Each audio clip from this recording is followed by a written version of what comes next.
तो आइए दोस्तों, फिर से क्लास शुरू करते हैं। कल आप लोगों को हम वैदिक काल के बारे में कुछ पढ़ा दिए थे, कुछ रह गया। शेडिंग देते हैं वैदिक काल। वैदिक काल दोस्तों, वैदिक काल के बारे में आपको हम बता दिए थे। 11 लोग मध्य से आए थे, सतसंध प्रदेश में आकर के यहाँ बस गए थे। यह चरागाह के खोज में आए थे और यहीं पर आकर के बस गए थे। वैदिक काल में आपको हम बता रहे थे कि वैदिक काल में लोहे का खोज हुआ था। किसका खोज हुआ था? वैदिक काल में लोहे का खोज हुआ था। उत्तर वैदिक काल में जाकर के अतिरंजी खेदी से, अतिरंजी खेदी में लोहे का खोज हुआ था। लोहे के खोज होने से बहुत सारा विकास हुआ था। जहाँ लोहार लोग रहते हैं वहाँ पे जाकर के लोग बसने लगे थे और वहाँ बहुत सारे विकास देखने को मिला था। और एक समय के बाद कभी देहात तो कभी टाउन, कभी लोग देहात के एरिया को शिफ्ट होते हैं, कभी टाउन एरिया में शिफ्ट होते हैं। जैसे पाषाण काल, पाषाण काल में हम लोग देख रहे थे जो देहाती एरिया था। कैसा था? पाषाण काल देहाती एरिया था। उसके बाद फिर सिंधु सभ्यता में आएंगे तो वह शहरी एरिया था। क्या था? शहरी एरिया था। फिर उसके बाद देखेंगे, आगे चलेंगे, सिंधु सभ्यता के बाद वैदिक काल में आएंगे हम लोग। तो वैदिक काल पूर्णतः है पूरे पूरे यह क्या था? देहाती था। फिर वैदिक के काल में जब उत्तर काल में हम आएंगे, वैदिक काल में जैसे दो पार्ट होता है, ऋग वैदिक काल और उत्तर वैदिक काल। तो उत्तर वैदिक काल से लोग फिर शहर की ओर शिफ्ट होने लगे थे। फिर महाजनपद आ गए थे, पूर्णतः शहरीकरण हो गया था, पूरा शहर की ओर शिफ्ट हो गए थे। वैदिक काल में, वैदिक काल में लोग जो ग्राम का जो मुखिया होता था, गांव का जो मुखिया होता था, उसको लोग ग्रामिक कहते थे। क्या कहते थे? ग्रामिक कहते थे। और गांव का जो मुखिया होता उसको क्या कहते थे? ग्रामिक कहते थे। लिखेंगे हाँ। वैदिक काल में गांव का जो मुखिया होता था, गांव का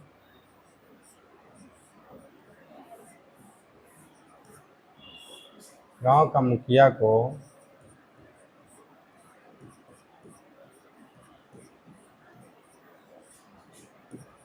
ग्रामिक कहा जाता था।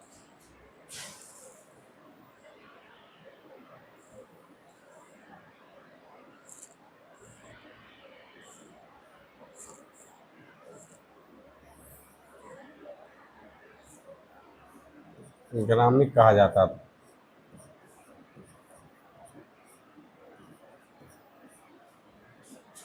एक होता था जन,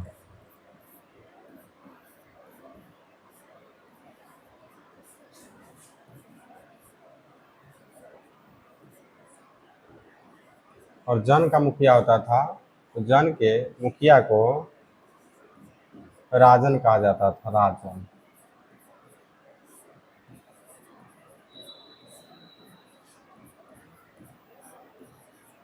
तो दोस्तों, गांव के मुखिया को ग्रामिक और जन का मुखिया को राजन कहा जाता था वैदिक काल में।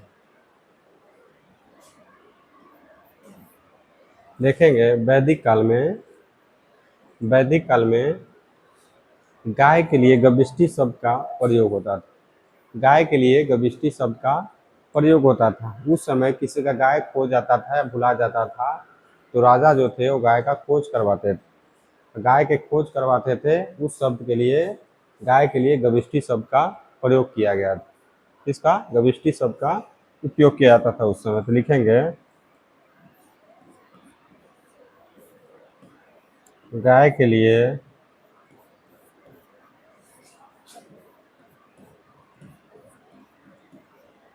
गविष्टि शब्द का प्रयोग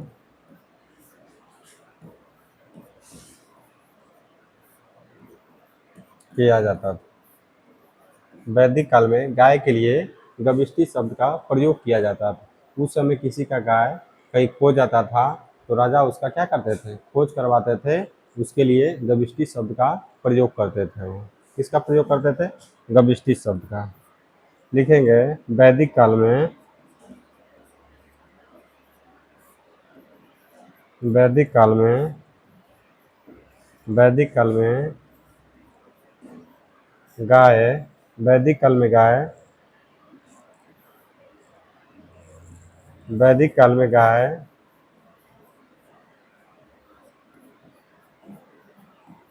सबसे प्रिय पशु था। वैदिक काल में गाय को सबसे प्रिय पशु उस समय माना जाता था। गाय के लिए किसका प्रयोग किया जाता था? गविष्टि शब्द का। गविष्टि शब्द बार बार हम यूज कर रहे हैं, बोल रहे हैं, क्योंकि इससे आपको क्वेश्चन पूछता है। कभी कोई पूछ देगा आपको वैदिक काल में गाय के लिए कौन सा शब्द का उपयोग किया जाता था, तो गविष्टि शब्द का प्रयोग किया जाता था। वैदिक काल में गाय सबसे प्रिय पशु था। क्या था? सबसे प्रिय पशु था। लिखिए,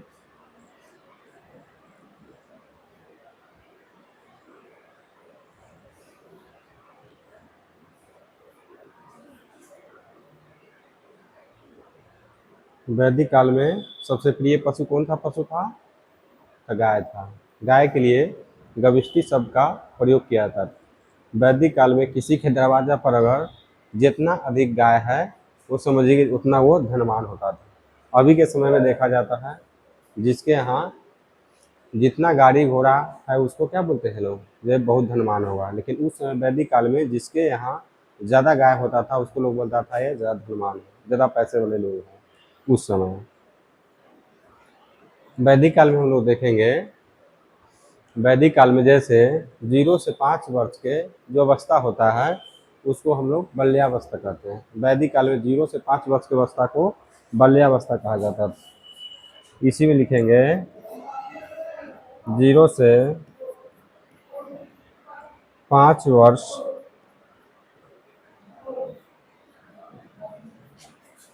तक का अवस्था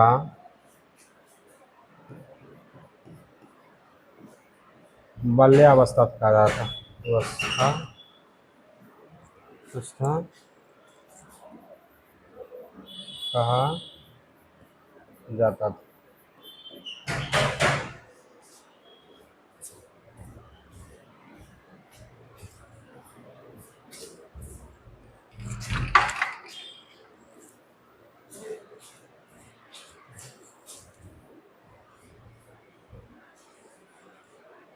तो 0 से 5 वर्ष की अवस्था क्या कहलाता था? बाल्यावस्था कहा जाता था उस समय।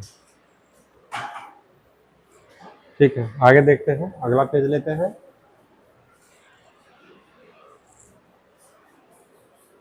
तो 0 से 5 वर्ष की अवस्था होता था उसको क्या कहते थे? बाल्यावस्था कहते थे। उसके बाद इसमें अवस्था मेन रूप से 4 गो होता था। इसमें वैदिक काल में 4 गो अवस्था होता था। लिखेंगे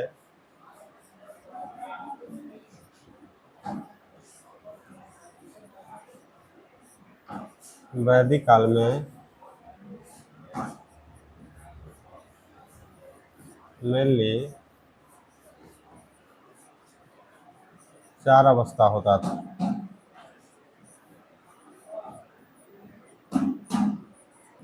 वैदिक काल में मेनली कितना अवस्था होता था?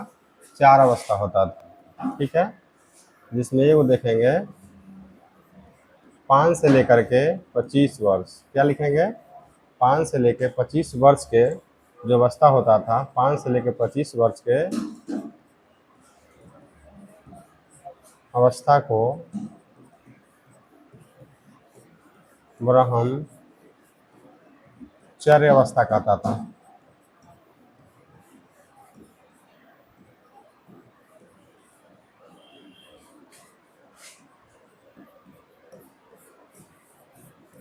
तो 5 वर्ष से लेकर 25 वर्ष की जो अवस्था होता था उसको हम लोग ब्रह्मचर्य अवस्था कहते हैं।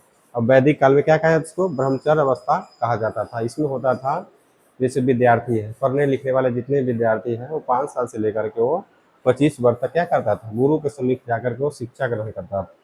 गुरु के समीप जाकर के वो क्या करता था? शिक्षा ग्रहण करता था। उसी को हम लोग कहेंगे ब्रह्मचर्य अवस्था। ठीक है, ठीक है। तो 5 से 25 वर्ष की अवस्था को ब्रह्मचर्य अवस्था कहते हैं। ठीक है, दूसरा में लिखेंगे, हाँ, दूसरा में लिखेंगे 25 वर्ष से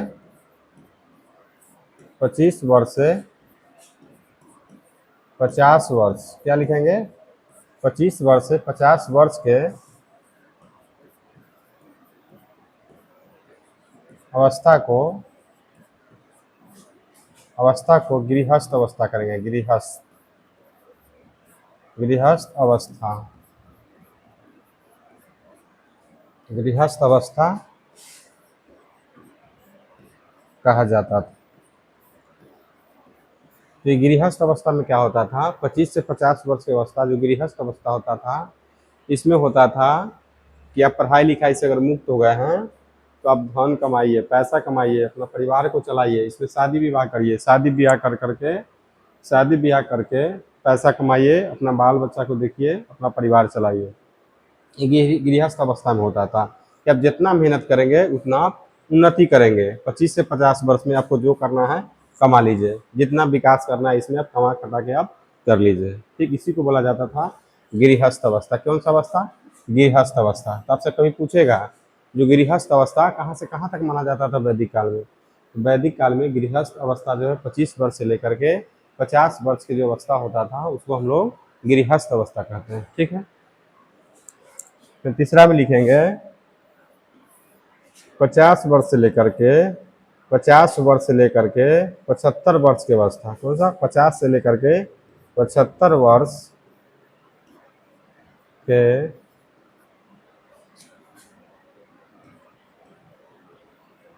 अवस्था को वानप्रस्थ अवस्था कहा जाता है।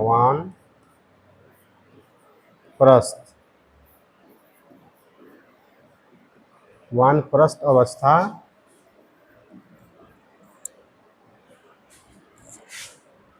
कहा जाता था। ठीक है, तो वानप्रस्थ अवस्था में क्या होता था कि आप गृहस्थ अवस्था से आगे निकल गए हैं तो 50 से 75 वर्ष की अवस्था जो है इसमें आप क्या करेंगे? धार्मिक जितना क्रियाकलाप होता है, धार्मिक कार्य कीजिए, पूजा पाठ, ये सब जो होता है इसी वानप्रस्थ अवस्था में किया जाता था। उसके बाद एक अवस्था चौथा में लिखेंगे, वो था सन्यासी अवस्था। कौन सा अवस्था? सन्यासी अवस्था। जैसे ये आपको 75 से शुरू होकर के आपको ये आगे ही जाते रहेगा जितना दिन आप जीवित है। ये सब कौन सा अवस्था में कहेगा? इस सन्यासी अवस्था को कहा जाता है। क्या कहा जाता था? सन्यासी, इसको सन्यासी अवस्था कहा जाता था। यानी 75 वर्ष से आपका उम्र अगर हो गया है तो जितना भी आपको जो कार्य करना है फ्री हो गए आप, सन्यासी अवस्था अपना लीजिए। आपको सांसारिक जीवन से कोई मोह नहीं है, सन्यासी अवस्था में आप चले गए आप। तो इसमें कितना अवस्था आप देखें? 4 गो अवस्था। एक तो देखें 5 से लेकर के 25 वर्ष की अवस्था जो था उसको ब्रह्मचर्य अवस्था कहते हैं। इसमें आपको शिक्षा ग्रहण करना होता था, पढ़ाई लिखाई करना पड़ता था उसमें। उसके बाद 25 से 50 वर्ष की जो अवस्था होता था वो गृहस्थ अवस्था होता था। उसमें आपको शादी विवाह करना होता था। शादी विवाह करके आपको जितना उन्नति करना है, काम काज करके जैसा आप काम करेंगे वैसा आपका विकास होगा, इसमें करना होता था। उसके बाद 50 से 75 वर्ष की अवस्था होता था उसको वानप्रस्थ अवस्था कहा जाता था। उसमें क्या कहा जाता था? वानप्रस्थ अवस्था। उसके बाद 75 से ऊपर के जो अवस्था होता था उसको हमको सन्यासी अवस्था इसको कहा जाता। सन्यासी अवस्था इसको कहा जाता था। इस तरह से 4 प्रकार के हम लोग अवस्था को देख लिए। ठीक है, लिख लीजिए।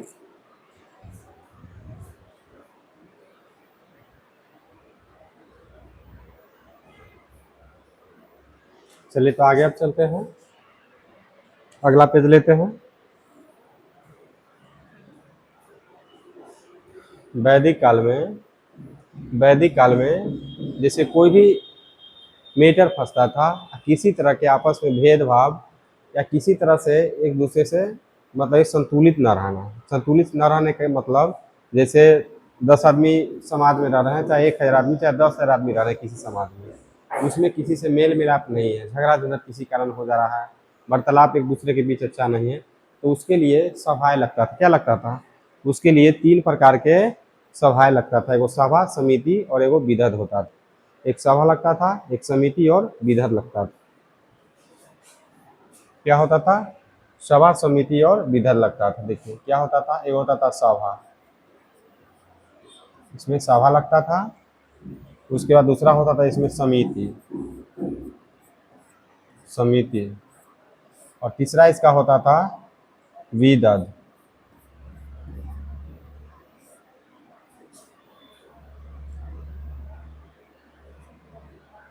सभा, समिति और विदद। तो सभा में क्या होता था, इस सभा में सारे लोग इकट्ठे होते थे, सारे लोग इकट्ठे होकर के और इसको समस्या का समाधान कर लेते थे। सारे लोग इकट्ठे होकर के समस्या का समाधान कर लेते थे। इसमें कम लोग भाग लेते थे, इसमें कम लोग भाग लेते थे।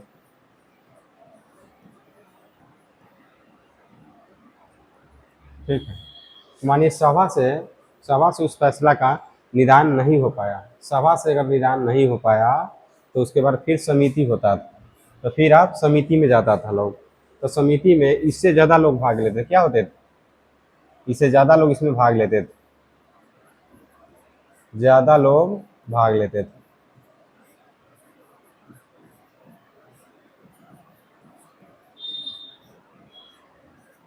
मान के चलिए सभा में किसी फैसला को आप नहीं समझा पाए, नहीं संतुष्टि इसमें नहीं मिल पाया सभा में, तो उसके लिए अलग से फिर समिति में लोग जाते थे। तो समिति में इससे सभा से ज़्यादा लोग इसमें भाग लेते थे, बहुत सारे लोग उससे भाग लेते थे, उस समस्या को हल कर देते थे। फिर समिति से भी नहीं हो पाया तो फिर आपको विदद में जाते थे। तो इसमें आपको बच्चा, बूढ़ा, स्त्री, पुरुष, यानी कि सबसे ज़्यादा आपको विदद में लोग भाग लेते थे और इसमें 100% समस्या का निदान हो जाता था। तो वैदिक काल में कौन कौन था, सभा था, समिति था और विदद था। इसमें कोई भी समस्या का यहाँ निदान किया जाता था। सभा, समिति और विदद होता था, इसमें किसी भी समस्या का निदान किया जाता था। इसमें पूछेगा सबसे अधिक किसमें भाग लिया जाता था, सभा में, समिति में, विदद में, तो विदद में। सबसे कम किसमें लोग भाग लेते थे, तो सभा में। ठीक है, उतार लीजिए।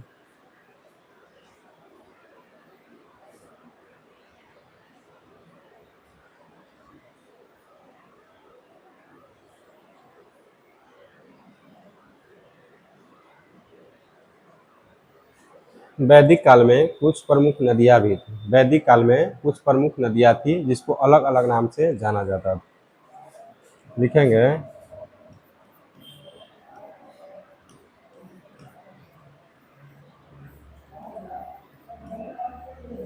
वैदिक काल में, वैदिक काल में कुछ प्रमुख नदियाँ थी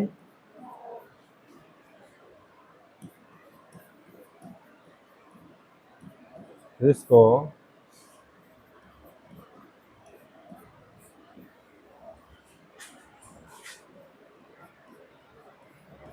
अलग अलग नाम से जाना जाता था।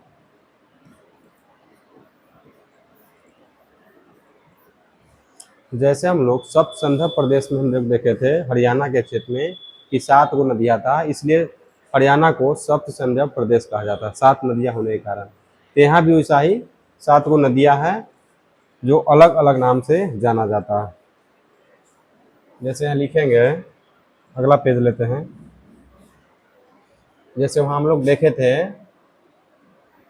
वहाँ हम लोग देखे थे घग्गर नदी देखे थे, सबसे नदी पे घग्गर देखे थे, आपका सिंधु नदी देखे थे। क्या देखे थे, सिंधु नदी, सिंधु नदी देखे थे। उसके बाद आपको झेलम नदी देखे थे। क्या देखे थे, झेलम नदी। और क्या था, झेलम नदी था। उसके बाद आपको रावी नदी वहाँ था।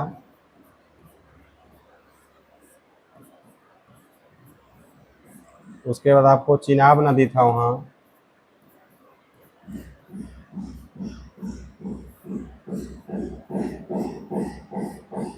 उसके बाद आपको सतलज नदी वहाँ था, आपको ब्यास नदी वहाँ था।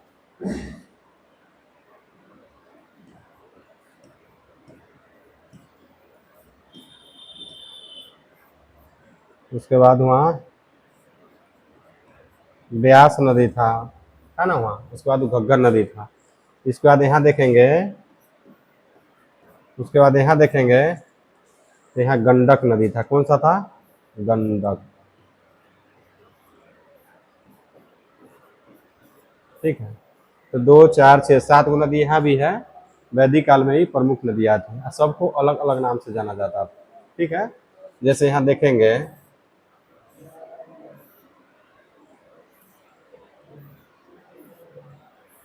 ठीक है, ये सब को अलग अलग नाम से हम यहाँ देखेंगे।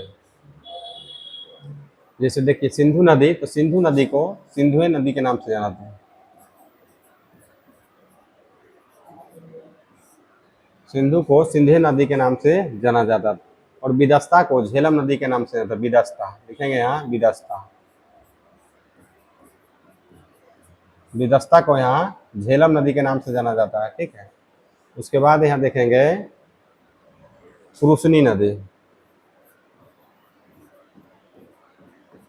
पुरुषनी नदी है ना, तो पुरुषनी को रावी नदी के नाम से जाना जाता है। वैदिक काल में पुरुषनी नदी को रावी नदी के नाम से जाना जाता है। तो ये नदियाँ तो हम लोग सारे पूरा सब संदर्भ प्रदेश जो पढ़ रहे थे तो सारे नदियाँ देख लिए थे। सबको ही वैदिक काल में हम लोग, वैदिक काल में हम लोग अलग अलग नाम से इसको हम लोग जानते हैं। उस समय अलग अलग नाम से इसको जाना गया था। सिंधु नदी को सिंधी नदी से, झेलम के विदस्ता, है ना, या विदस्ता को झेलम नदी के नाम से जाना जाता है। पुरुषनी को रावी नदी के नाम से जाना जाता है। और उसके बाद आस्किनी नदी, क्या लिखेंगे? आस्किनी। आस्किनी नदी को चिनाब के नाम से जाना जाता था। ठीक है। आसनी को चिनाब नदी के नाम से जाना जाता था। और उसके बाद शत्रुदी, शत्रुदी, शत्रुदी को सतलज नदी के नाम से जाना जाता है। शत्रुदी को सतलज नदी के नाम से जाना था। और विपाशा को ब्यास के नाम से, विपाशा लिखेंगे यहाँ, विपाशा, है ना। विपाशा को ब्यास के नाम से जाना जाता था। विपाशा को ब्यास के नाम से जाना जाता था। और यहाँ सदा नीरा को गंडक के नाम से जाना जाता था। सदा नीरा, है ना, सदा नीरा को गंडक के नाम से जाना जाता था। तो वैदिक काल में कुछ प्रमुख नदियाँ थी जिसको अलग अलग नाम से जाना जाता था। ठीक है। तो ये सारे नदियाँ सब संध्या प्रदेश में हम लोगों ने पहले भी देख लिया है। ये नदियाँ जो आपको याद रखना है, इसको पूरे नदियाँ आपको हर हाल में याद रखना है, क्योंकि अधिकांश एग्जाम में यहाँ से एक आध दो क्वेश्चन पूछता ही पूछता है। इसलिए इसमें आप कंफ्यूज नहीं रहेंगे, पूरा कंठस्थ इसको याद कर लेंगे। फिर से आपको याद कराते हैं, सिंधु को सिंधु नदी के नाम से जाना जाता था। विदस्ता को झेलम के नाम से जाना जाता था वैदिक काल में। पुरुषनी के रावी को नाम से जाना जाता था। आसनी को चिनाब के नाम से जाना जाता था। शत्रुदी को सतलज के नाम से जाना जाता था। विपाशा को ब्यास के नाम से जाना जाता था। और सदानीरा को गंडक के नाम से जाना जाता था। एक बार और देख लेंगे हम लोग। सिंधु नदी को सिंधु के नाम से जाना जाता था। उसके बाद विदस्ता को झेलम के नाम से जाना जाता था। उसके बाद पुरुषनी, पुरुषनी को रावी के नाम से जाना जाता था। आसनी को चिनाब के नाम से जाना जाता था। शत्रुदी को सतलज के नाम से जाना जाता था। विपाशा को ब्यास के नाम से जाना जाता था। और सदानीरा को गंडक के नाम से जाना जाता था। आप इसको याद कर लेंगे, फिर लिख लीजिए, ये बहुत इंपॉर्टेंट पॉइंट है। लिख लीजिए, फिर आगे बढ़ते हैं।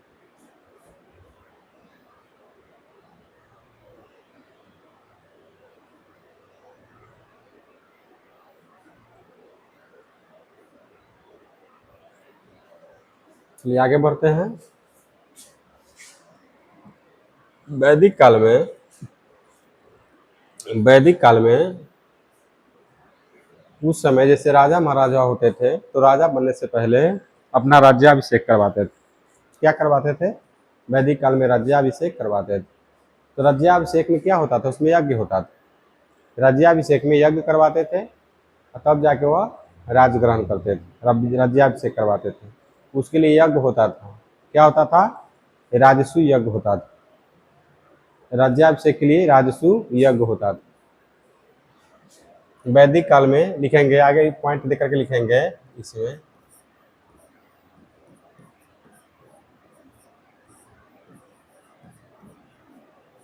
वैदिक काल में, वैदिक काल में 3 प्रकार का यज्ञ होता था। वैदिक काल में 3 प्रकार का यज्ञ होता था। पहला में लिखेंगे पहला में लिखेंगे पहला में लिखेंगे राज से यज्ञ, राज से यज्ञ, ठीक है। दूसरा में लिखेंगे वाजपेयी यज्ञ, वाजपेयी यज्ञ। और तीसरा में लिखेंगे अश्वमेध यज्ञ, अश्वमेध यज्ञ। तो वैदिक काल में यही 3 प्रकार के यज्ञ का प्रावधान था। दोस्तों, ये तीनों यज्ञ था, तीनों के अलग अलग कारण था।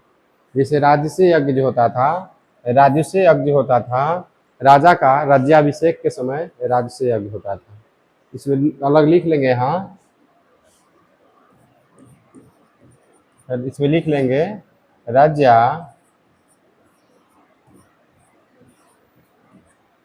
अभिषेक के समय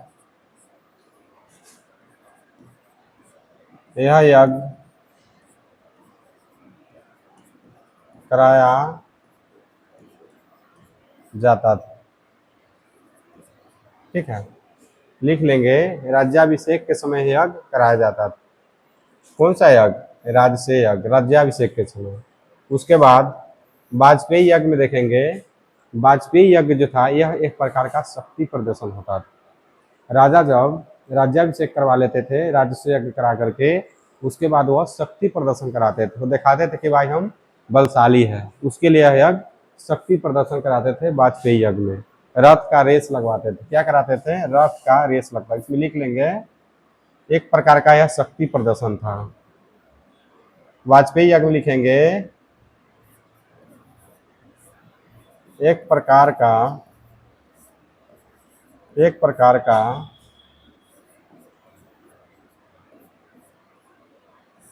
शक्ति प्रदर्शन था।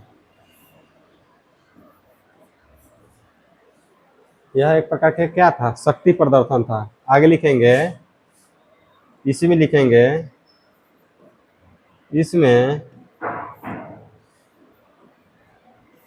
रथ का रेस लगाया जाता था, लगाया जाता था, ठीक है दोस्तों। वाजपेयी यज्ञ में क्या होता था? यह शक्ति प्रदर्शन था एक प्रकार के। इसमें रथ का रेस लगाया जाता है, इसमें रथ का रेस लगाया जाता था। लिख लेंगे, ठीक है।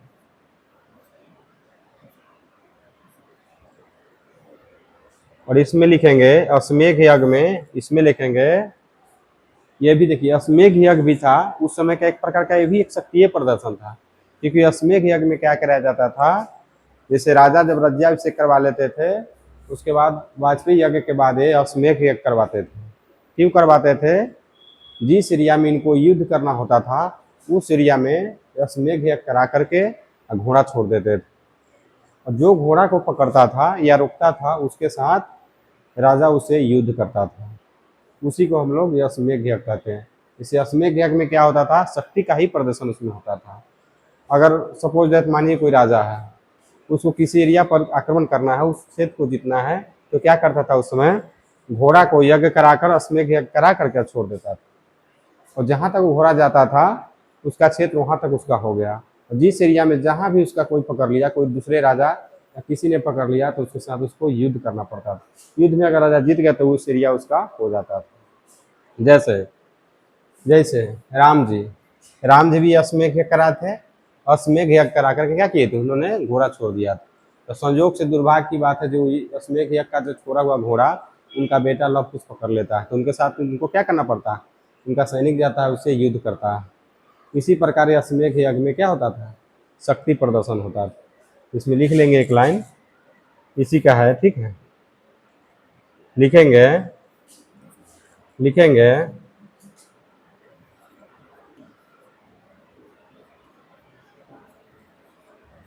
अश्वमेध यज्ञ यह भी एक प्रकार का शक्ति प्रदर्शन था। शक्ति प्रदर्शन था। क्या था? यह भी एक प्रकार का शक्ति प्रदर्शन था। यह भी एक प्रकार का शक्ति प्रदर्शन था। आगे लिखेंगे,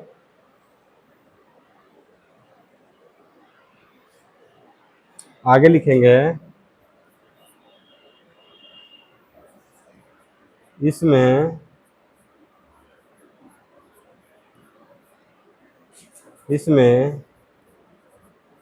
यज्ञ करके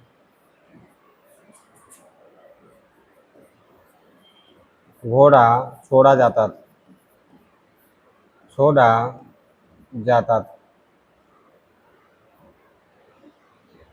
क्या करा जाता था? यज्ञ करके घोड़ा को छोड़ दिया जाता था। जहां तक घोड़ा जाता था वो क्षेत्र उसका हो जाता था। जहां भी घोड़ा के रुकता था वह क्षेत्र किसका हो जाता था? वह क्षेत्र उस राजा का हो जाता था। उसे युद्ध करता था, अगर जीत गया तो क्षेत्र किसका हो जाएगा? उस राजा का हो जाएगा। तो ये भी एक प्रकार का क्या हुआ? शक्ति प्रदर्शन ही हुआ। लिख लीजिए इसको भी।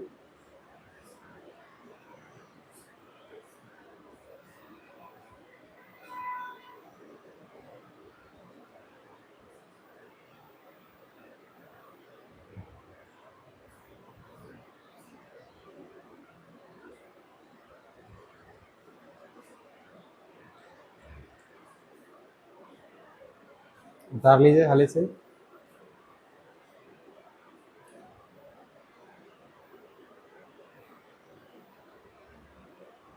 लिख लिए, आगे बढ़ते हैं। इसमें देखेंगे वैदिक काल में कुछ दर्शन दिए गए। लिखेंगे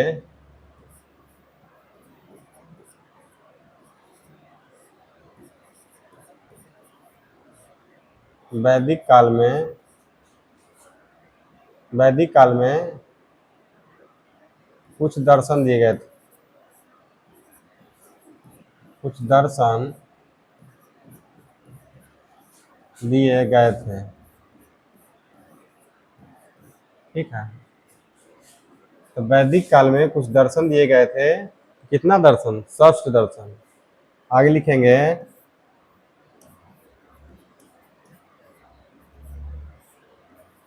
वैदिक काल में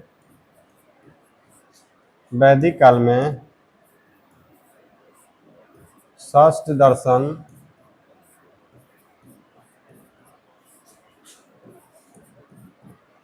दिए गए थे। दर्शन को फिलॉसफी भी बोलते हैं। दर्शन को फिलॉसफी भी बोलते हैं।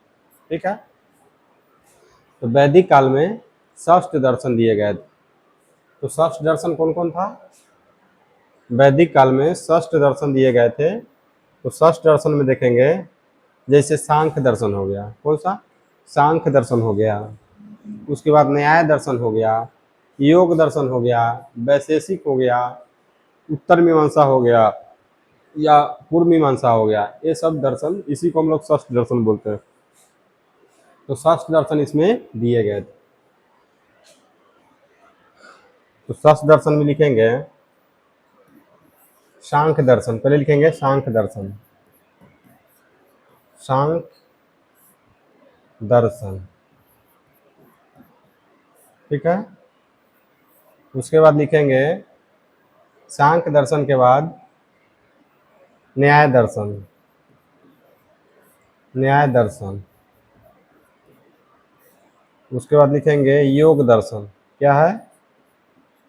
योग दर्शन।